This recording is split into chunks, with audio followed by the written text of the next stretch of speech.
Lorsque nous allons à la sorcellerie, sauf si c'est pour apparaître à une personne et déjà que c'est rare, nous devenons de petits êtres semblables à des fourmis. Sinon n'allez pas croire que c'est la boîte de sardines qui devient grande, c'est plutôt nous qui devenons minuscules. Nous étions donc en train d'embarquer et j'étais en train de voir tout le monde. Ma grand-mère derrière moi me guidait puis nous sommes allés nous asseoir. Quelques secondes après, la boîte s'envolait à la vitesse de la lumière. En 3 secondes, nous étions déjà au village voisin où on allait retrouver d'autres confrères. Le mal qui naissait en moi me permettait d'aimer ce que je vivais. On traversait le ciel à la vitesse lumière et je rencontrais des gens. La réunion de ce soir se passait dans un village situé 4 ou 5 villages après le nôtre. Alors, le voyage avait un peu pris du temps et là j'ai pu observer la saturation dans le ciel. La sorcellerie noire en Afrique est très élevée. Je voyais des objets volants au point où je me suis dit qu'il y aura embouteillage dans le ciel à cette allure. Une fois dans le village voisin, nous avions atterri dans la cour d'une personne et grande fut ma surprise de constater que plusieurs groupes y étaient. En fait, nous étions à une fête. Un sacrifice. Je vais vous en dire plus. Lorsque notre avion avait atterri, nous sommes descendus. Au moment où je veux me retourner pour parler à grand-mère, je me rends compte qu'elle est devenue une autre personne. Il s'agit alors là d'une belle et jeune femme aux formes voluptueuses qui se tient derrière moi. Grand-mère, c'est toi?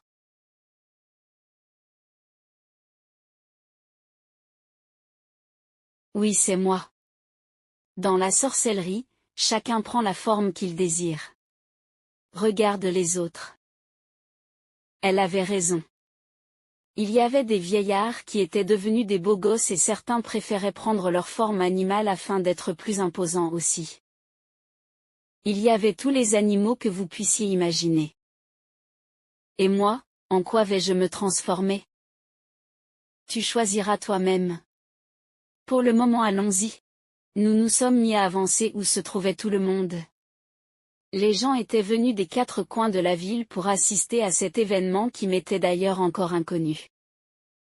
Lorsque je parle des gens, je ne fais pas allusion à des personnes comme vous, nous nous comprenons.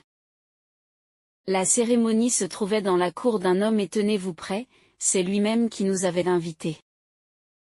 Et pourquoi?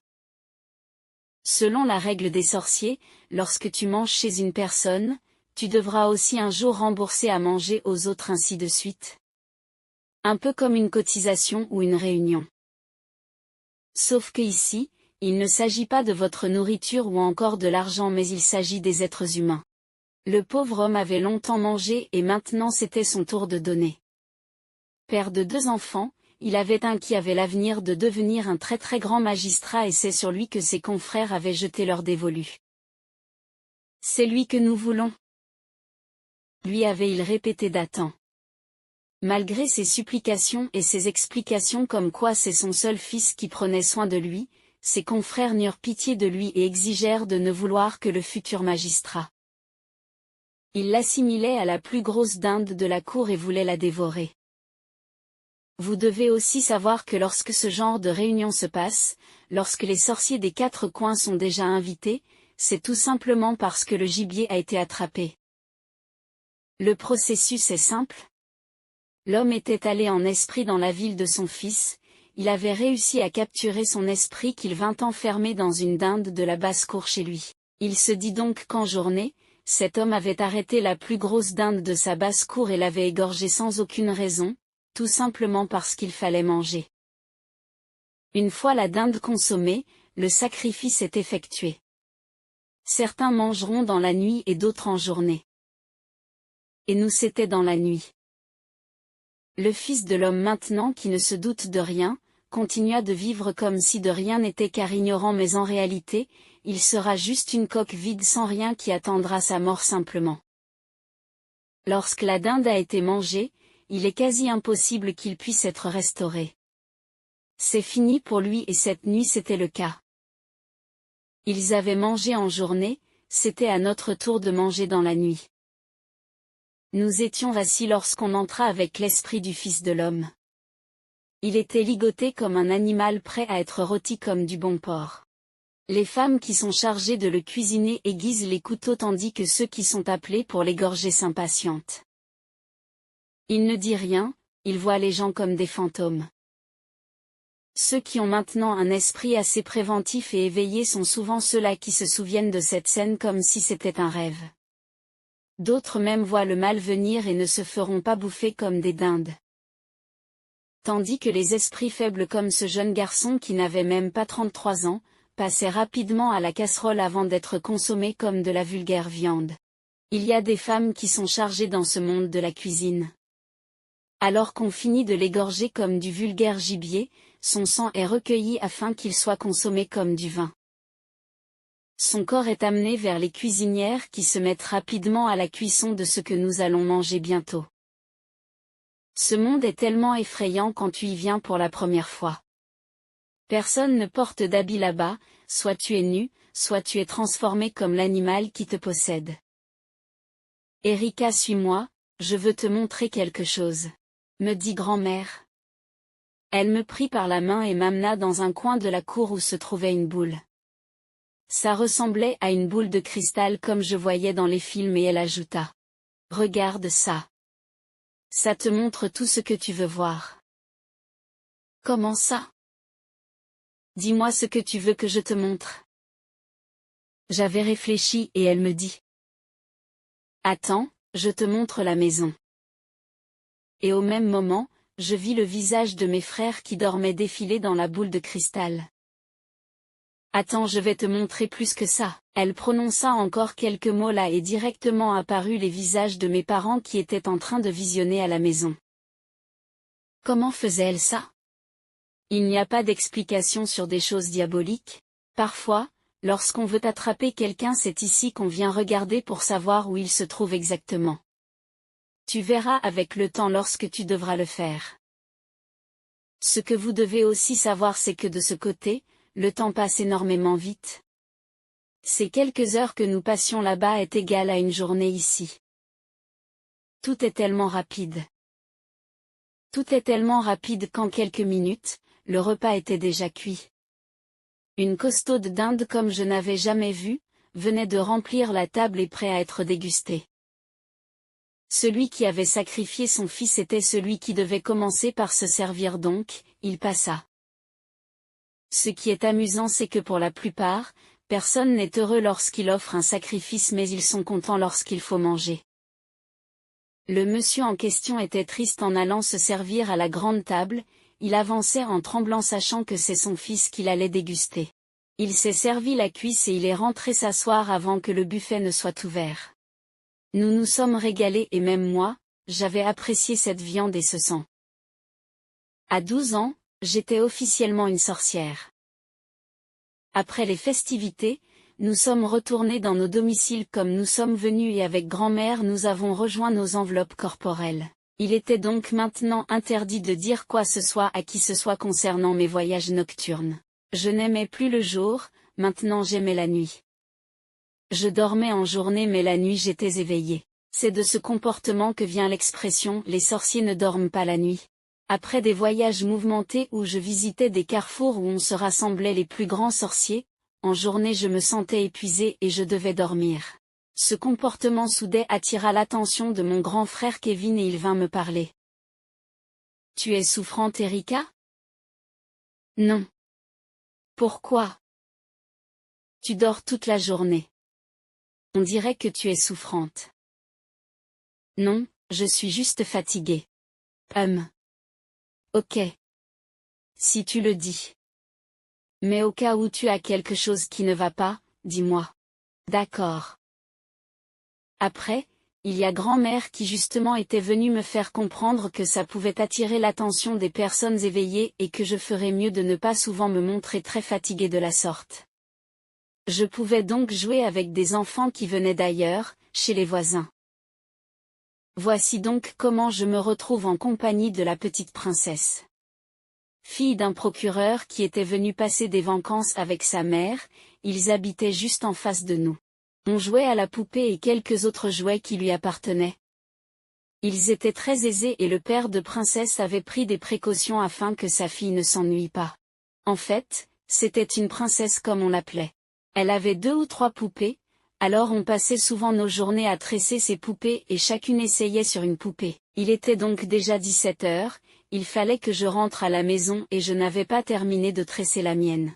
Alors poliment, je demande à princesse si je peux rentrer avec la poupée et la lui rendre le lendemain matin. Je m'attendais à toutes les réponses sauf un. Non, regarde, je n'ai pas terminé de tresser. Je compte terminer à la maison et te remettre demain matin. Je ne veux pas. Mes jouets ne dorment pas dehors. J'avais été choquée par ce refus catégorique. J'ai ressenti l'envie de la tuer, de la voir morte afin qu'elle comprenne que ses jouets ne la suivront pas. Je suis rentrée à la maison très énervée et j'ai raconté à ma grand-mère. Ma grand-mère m'a dit. Tu veux vraiment la tuer? Oui. D'accord. Ce soir tu le feras. D'accord. L'heure du voyage arriva et nous sommes arrivés. Grand-mère m'a amené devant la boule de cristal et m'a dit. Comment s'appelle-t-elle? Princesse. D'accord. Prononce son nom 3 fois ici et dis ce que tu souhaites qu'il lui arrive. Princesse. Princesse. Princesse. Je souhaite que tu ne te réveilles jamais de ton sommeil. Dans la boule, quelques minutes plus tard, l'âme de l'enfant était en train de la quitter. Des esprits noirs sont venus le tirer du corps de princesse et l'ont amené. Le lendemain matin, ce sont les pleurs qui nous réveillaient en face de notre maison. C'était pour moi la première fois de tuer une personne de cette façon. Je m'étais placé devant la porte de chez nous et j'assistais au spectacle qui se passait de l'autre côté. La famille de la mère de princesse, puisqu'il s'agissait d'elle, avait décidé de confisquer et d'enterrer le corps le même jour à midi. Le père de princesse fut informé lorsque le corps était déjà sous la terre. Pendant ce temps, il se comportait ainsi parce que ce dernier depuis un moment vivait des moments difficiles avec sa femme. Selon ce que j'avais entendu, il n'écoutait plus son épouse et avait commencé à poser main sur elle. Il allait même jusqu'à lui promettre la mort et les malheurs. Elle était donc venue pour se refaire une petite forme et elle avait perdu son enfant, leur enfant. Sa famille la monta donc en lui disant que c'était l'œuvre de son mari afin de remplir certaines conditions dans son loge. Le monsieur est arrivé quelques heures après et il a exigé qu'on lui remette le corps de son enfant, qu'on déterre rapidement sa fille, mais ses beaux-frères étaient en train de lui interdire l'accès à la concession, sinon, il le brûlerait vif. Il était traité de tous les noms alors que moi je voyais un homme abattu, qui avait le cœur brisé et se sentait très mal. Imaginez ce que ça peut vous faire d'envoyer votre fille en vacances et de ne plus la revoir. Cet homme était brisé. Il était rentré sans avoir ce qu'il était venu chercher. Mais n'allez pas croire que j'ai eu pitié de lui. Du tout. Il ne m'intéressait pas. Moi, ce qui m'intéressait, c'était ce que je venais de faire. Je me suis dit que le monde obscur est plus intéressant que celui-ci. En somme même, on vous domine. Et croyez-moi, c'est même d'ailleurs le cas, nous sommes au-dessus de vous. Nous sommes au-dessus de vous lorsque vous nous permettez de l'être. Cette famille avait laissé le diable entrer dans leur maison, ce qui avait facilité le transfert de l'âme. Ce n'est pas pour rien que Jésus-Christ avait insisté sur la paix et l'amour. Où ces deux choses existent, le diable n'existera point. J'avais donc tué princesse et désormais il n'y aura plus de jeu de poupée et pour moi, c'était mieux. Pourquoi m'avait-elle d'abord refusé sa poupée? Je voyais cette famille se déchirer, pourtant j'en étais la cause et j'étais contente. Quelques jours plus tard, la mère de princesse aussi décédait d'une dépression et ce fut la fin de cette famille car même le père avait fini par perdre la tête. Pendant ce temps, je continuais d'apprendre auprès de grand-mère. Elle me montrait les rouages de cette nouvelle vie que je découvrais et aussi certains petits secrets. À l'église par exemple, dans ce village, les personnes qui y allaient le plus étaient des sorciers. Le dimanche, puisqu'il s'agissait de ce jour, il fallait les voir traverser pour s'y rendre.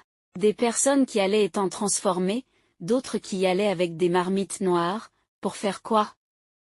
Je ne saurais vous dire. Une fois à l'église, ils essayaient d'occuper tout l'espace, empêchant ainsi à ceux qui venaient vraiment chercher le salut de ne pas le trouver. Parfois le prêtre, Celui qui dirigeait la messe les voyait parfois, ce n'était pas le cas. Il fallait avoir 3 yeux pour voir ce qu'il faisait à l'église.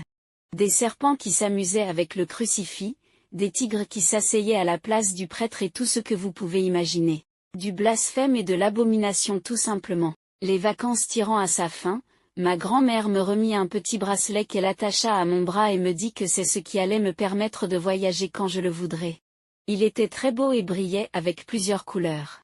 Dans le monde obscur, je m'étais déjà fait quelques amis et ils m'aimaient bien. Ils disaient que j'étais le véritable successeur de grand-mère et elle aussi d'ailleurs était très fière de moi. À travers ma grand-mère, j'ai appris à lancer la maladie à une personne et l'arrêter lorsque je le souhaitais. On pouvait amener n'importe, chez n'importe quel guérisseur ou marabout, encore plus que nous étions en complicité avec les marabouts et tu n'allais jamais guérir. De retour à la maison, chez mes parents, j'étais une autre personne, une autre version de moi. Je voyais le monde différemment et je savais que rien n'allait plus être comme avant. Je n'avais qu'une envie, passer du temps avec des semblables, voyager dans la nuit, noir du sang et manger de la chair humaine. Faire du mal était un plaisir, tuer en était un autre. J'ai fait la connaissance de plusieurs autres dans mon quartier, des jeunes comme des vieux papas et ensemble on se livrait à des yeux obscurs, nous prenions du plaisir à faire du mal aux innocents et en rire. Arriva donc le jour de la rentrée, c'était mon premier jour en classe de 6e. Papa nous déposa très tôt chacun afin qu'on ait de meilleures places. Je suis arrivée et je me suis assise au premier banc et là, il y a un redoublant qui arrive et me demande de me lever, soit disant que c'est sa place. Pourquoi, je suis arrivée avant toi. Tu parles encore là, tu vas voir, lève-toi. Avant même que je ne dise quelque chose, il me donna une gifle. Puisque je ne pouvais pas m'en sortir physiquement avec lui, je me suis levée, j'ai fixé sa main qui m'avait giflé et sans dire un mot, je suis allée m'asseoir ailleurs. Il ne savait pas ce qu'il venait de faire et à qui. Mais il aura bientôt de mes nouvelles. J'avais reçu la honte de ma vie ce jour devant d'autres camarades mais ma vengeance n'allait pas tarder. Le même soir, je suis rentrée à la maison et au lieu d'en parler à mon père ou à ma mère, c'est à ma grand-mère que j'avais raconté ce que ce garçon m'avait fait. Elle me dit. Et tu veux le laisser s'en sortir comme ça? Non. Alors, on le tue? Non, je ne veux pas qu'on le tue. Qu'est-ce que tu veux? Je vais réfléchir et je vais te dire. Parfois la mort est la punition la plus douce, c'était l'un des secrets que m'avait confié ma grand-mère. Il y avait mieux que la mort et c'était la souffrance. J'ai pris mon temps pour punir ce garçon et pendant ce temps, je l'observais, je voulais trouver un moyen de le punir et ceci sévèrement. Je pense que lui il avait déjà oublié et il se disait que c'était le cas pour moi pourtant il se trompait. Pendant mon observation, j'ai remarqué qu'il était le genre de mec qui passait son temps à influencer tout le monde et lorsque tu essayais de t'y opposer, il te donnait une gifle. C'est tout cette idée me vint en tête. Le soir, j'ai vu grand-mère et je lui ai dit. Je veux qu'on pourrisse sa main. Celle avec laquelle il gifle les gens. Ok. J'aime bien cette idée. On va la pourrir comme il se doit. Que faut-il faire pour cela? Ramène-moi une feuille où se trouve son écriture. C'est dessus qu'on va travailler. D'accord. Dans une salle de classe, avoir une feuille où il a écrit n'était pas difficile, on composait lorsqu'il écrit sur un papier qu'il jeta au sol. Et après, je suis allé ramasser le dit papier. Le même soir, il était dans les mains de grand-mère et elle ne tarda pas à faire le boulot. Des jours sont passés, lorsqu'un matin il arriva en classe avec la main enflée. Il expliqua à ses amis qu'il avait sûrement mal dormi et s'était couché sur sa main mais que ça ira. J'ai souri. 2 jours plus tard, la main prenait du volume et était déjà bandée. Je me suis dit intérieurement qu'il n'était même pas prêt pour le but final. Ensuite, est sorti un abcès rempli de pus, qui refusait de se percer. Ils avaient utilisé tous les produits pharmaceutiques mais l'abcès était coriace. Un tour à l'hôpital pour opérer, 2 jours après, un autre ressortait. Là, ils ont commencé à prendre le problème au sérieux. Ils sont allés voir un guérisseur qui leur a dit que leur fils était entré dans des choses compliquées. La mère de ce dernier lui dit qu'il n'avait donc maintenant qu'à sortir comme il était entré, j'étais morte de rire chaque nuit lorsqu'il fallait que j'augmente la dose de cette souffrance. Lui-même ne comprenait rien. Il n'était entre nulle part et aujourd'hui, sa mère était en train de l'abandonner. Il avait déjà 3 abcès sur cette main qui pourrissait. La peau était quittée, les ongles qui sautaient et tout. Sa main était méconnaissable tandis que moi je n'en avais pas encore terminé. Au bout d'un mois ou plus, j'ai fait percer les abcès et j'ai fait en sorte que sa main s'infecte. On nettoyait ses blessures puantes chaque jour mais rien n'évoluait. D'ailleurs rien n'allait évoluer puisque je n'en avais pas décidé ainsi. Après 2 mois, mon camarade, qui passait son temps à gifler les autres se faisait amputer la main. Il n'y avait plus rien à faire, la gangrène était en train de se propager et si elle atteignait la poitrine, il allait donc mourir. Il a été absent un moment et lorsqu'il est revenu, il n'avait plus de main. Sa mère a gardé l'hypothèse selon laquelle, son fils était responsable de ce qui lui arrivait forcément. Il n'a plus jamais giflé un seul élève de toute sa vie et avait appris à écrire avec la main gauche. J'avais aussi rencontré des semblables. Il y avait un garçon là qui était assez avancé dans ça. Ses propres parents l'avaient initié lorsqu'il était encore bébé. Il avait aujourd'hui 13 ans et connaissait beaucoup de choses. Il était venu me voir et m'a dit « Beau travail ». En levant la tête, j'ai aperçu son 3e œil et j'ai compris que c'était l'un des nôtres. On s'est souri et il est allé à sa place. Avec le temps, il est devenu mon complice et j'ai aussi beaucoup appris avec lui. On partageait beaucoup de points communs. On n'aimait pas un professeur, c'était le professeur de mathématiques. Un matin nous nous sommes décidés de lui causer des soucis. Il avait cours à la 1re heure, il est donc arrivé très tôt et il a dit qu'il n'admettait plus d'élèves dans sa salle après qu'il soit entré. Cependant, se trouvait une petite fille émaciée. Elle arriva et entra dans la classe sans lui dire. Mon nouveau camarade, mon nouvel ami Bayo et moi avions déjà vécu cette scène et nous l'avions transformée. Normalement le professeur était censé lui demander sortir tout simplement mais nous avions fait qu'il vienne vers elle, lui donne un coup sur la tête en lui demandant de sortir. C'est d'ailleurs ce qui se passa, sauf qu'il n'eut le temps de lui demander de sortir. La petite fille s'écroula et mourut sur le champ après le coup du professeur.